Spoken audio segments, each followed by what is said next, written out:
திருச்செந்தூர் ஆண்டவனே வேல் முருகா, தினம் உனக்கு நன்றி சொல்வோம் மால் மருகா.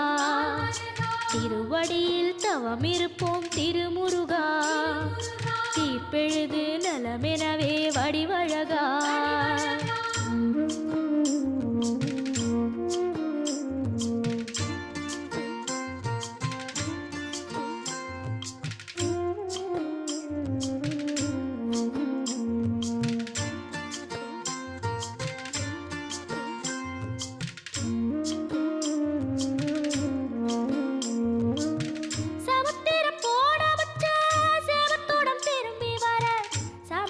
சாமி